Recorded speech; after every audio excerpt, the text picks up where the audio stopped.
Hi Leo, kumusta po kayo guys? Okay, so Leo, maraming salamat po sa walang sawang pagsubaybay sa ating mga reading. And kung kayo ay bago pa lang sa ating channel, mag-subscribe na po kayo guys. And i-click mo na rin yung ating notification bell para lagi po kayo guys updated sa ating mga bagong upload. So Leo, tignan natin ano ba ang inyong kapalaran pagdating sa inyong love life. So update ngayon at sa taong 2024, ano ba ang mga possible na paparating, no? Pagdating sa inyong relationship. So, tignan natin, Leo. Gabay po sa love life ni Leo, Sun, Moon, Rising, and Venus sign. Leo, Sun, Moon, Rising, and Venus sign. So, Leo, meron tayong karma.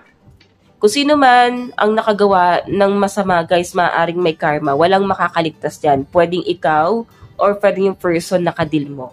Kasi may nakikita ko dito, guys, nakaukit na sa kapalaran mo. Leo, may nakikita kong karmic relationship dito. So, mararamdaman mo na karmic mo yung person na makakadil mo.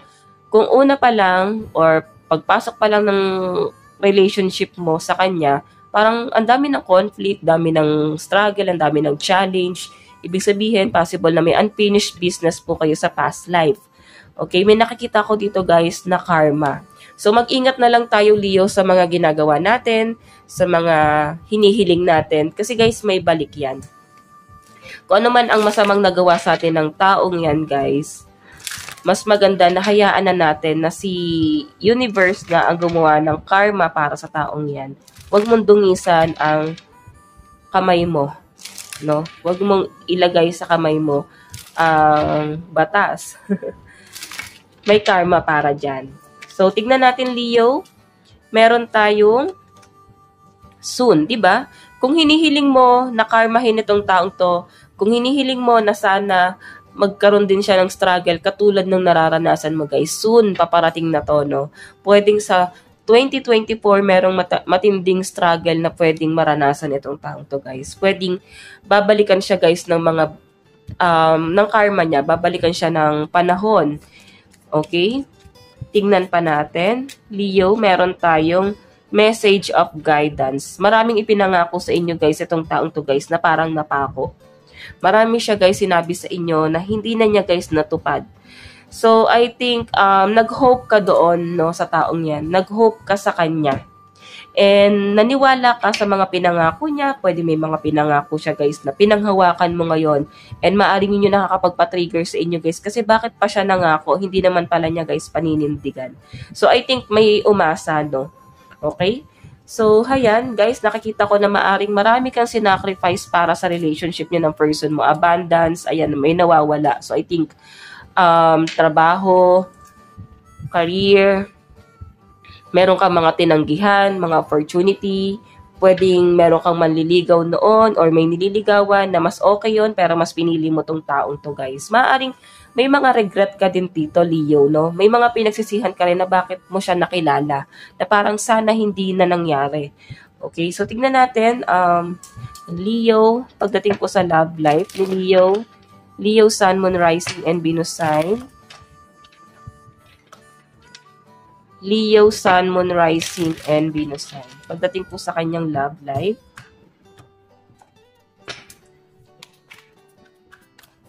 Leo, Sun, Moon, Rising, and Venus sign. So guys, meron tayong the Star. Tingnan natin. Meron tayong Two of Cups. Marami nga siya, guys, pinangako. Oo, pinangahawakan mo yon. Meron tayong the Lovers. Actually, maaaring karelasyon mo pa tong taong to, guys. O pwedeng may karelasyon siya pero nag-o-offer siya sa inyo ng cup of love. Meron ako nasa sense dito, Leo, na parang sinasabi niya na pwede kang mag-antay. Parang ganyan. Ginagawa kanyang option habang meron siyang iba. So, may mga third party rito. Pwede ikaw yung third party or pwedeng ikaw na yung nagiging third party. Ganon ka na tignan kasi mas nagiging legal pa yung iba. So, nakikita ko dito, guys, may partnership, no? Maring may new person na paparating sa inyo, Leo. Mas, mas worth it, no? Huwag mo masyadong i-pressure yung sarili mo na kumilala ng bago. Huwag ka masyadong, hindi naman nila lahat, no? Para, huwag ka nang mag-hope pa sa taong nananakit sa inyo guys kasi may karma para sa kanila guys. Nasa-sense ko na may mag-o-offer sa'yo ng cup of love, someone na paninindigan ka guys. And nakikita ko ang ganda ng offer sa inyo ng taong to guys. Hindi lang partnership, ibibigay niya sa'yo yung assurance na gusto mo. And lovers, I think sobrang seryoso talaga sa'yo Leo, etong taong makikilala mo. Okay? Medyo magiging guarded ka lang, Leo, kasi sa pinapakita sa akin dito, hindi naging madali ang mga pinagdaanan mo sa buhay bago mo ma-overcome, bago ka natutong magtiwala ulit. So, sinasabi nga sa'yo ng mga gabay mo na magtiwala ka ulit pagdating sa relationship mo, no? Hindi dahil sa isang tao na yun, hihinto na ang gulong ng kapalaran mo. Pwede kasi guys na pinag-antay ka nun, pinaasa ka ng paulit-ulit ng taong yun guys, marami siyang pinangako sa inyo na hindi na niya guys pinanindigan. Okay? Sa pinapakita sa akin guys, mag-offer pa rin siya ng cup of love. So I think magre-reach out pa rin sa inyo tong taong to guys. Yun nga lang guys, nasa yun na lang kung pasukin mo pa ba siya sa buhay mo or mas pipiliin mo na lang na maging kaibigan na lang siya kasi hindi mo na rin kaya. Okay, so titingnan natin Leo. Ano pang ipapakita ng inyong gabay pagdating sa inyong love life? Leo, Sun, Moon, Rising, and Venus sign. So guys, meron tayong Chariot. Huwag ka masyadong magpadala sa bugso ng damdamin guys. Yun lang yung pinapakita sa akin. Kasi pwedeng makagawa ka ng mga maling action dahil sa bugso ng damdamin mo. Meron tayong 4 of Wands. Meron tayong 8 of Swords. Yung iba sa inyo guys, nagkaroon pa talaga kayo ng suicidal thoughts. Hindi naging biro yung pinagdaanan mo sa taong to guys. Okay, pero syempre, kinontrol mo. Okay, parang binaliw ka talaga ng taong to, Leo. Meron tayong Page of Swords. Yung iba sa inyo guys, maaaring may involved dito ang bata. Pwedeng nakunan, nagpalaglag, or pwedeng may anak kayo. Maaring isa yun sa nagpapatrigger sa'yo kasi may connection kayong dalawa. Leo. Okay? So, malinaw din guys ang pinapakita sa akin dito na may iba talagang papasok sa'yo. New person na kaya kang panindigan. Napakaganda ng nakikita ko dito. Pero kung ito guys ay karelasyon mo pa, sa nasa-sense ko, kung ang dami niyang ginawang kasalanan sa inyo ngayong taong 2023 guys, nakikita ko yung pagbabago na mangyayari sa taong to. Pero kung ito ay ex mo na, parang ang sinasabi, hindi na worth it. Pero nasa iyo kasi magre-reach out pa rin sa inyo yan guys. Tignan natin ano ba ang mensahe sa inyo ng person na to. Mensahe sa inyo ng person mo. Meron tayong I wish I could share my good news with you. So I think hindi kayo masyado nakakapag-usap. Naka-block. Binlock mo. Or dumistansya ka na talaga. Mensahe. Meron tayong I feel you even though we are apart. So I think ramdam na ramdam ka pa rin ng person mo. Laging pwedeng lagi kanya naaalala. Makaamoy lang siya ng pabango na ganito, same sa pabango mo, naaalala ka na niya, may makita lang siya ng isang sitwasyon, same sa senaryo mo, parang naalala ka niya. Okay? May mga sign lagi. So, tignan natin guys, meron tayong I want you. Diba? Kailangan ka niya. Gusto ka niya. Iba kasi yung I want you sa I love you. Diba?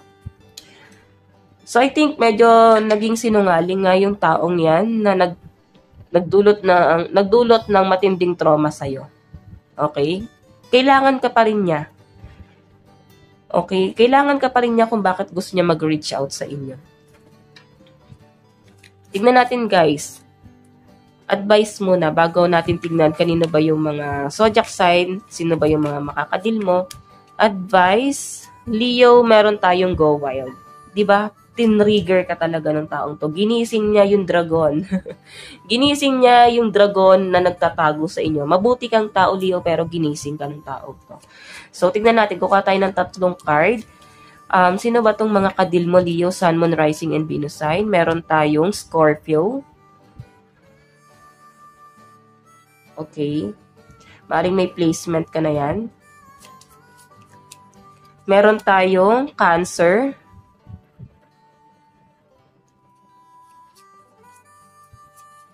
Meron tayong Gemini. So, pwedeng may pamilya rin guys itong taong to. Kagaya nga nasabi ko kanina, pwedeng ikaw yung third party. Okay, Gemini. Kuha tayo ng 3 pa. Meron tayong Capricorn. Ayan. Nagdadahan-dahan ako guys kasi baka magulo yung card. Meron tayong Virgo. Meron tayong Pisces. So, yan guys yung nasa-sense ko na mga zodiac sign na possible na mga makakadil ng mga Leo. So, Leo, ito lang naman po ang inyong love reading. Hanggang sa muli, God bless and love you all. Thank you!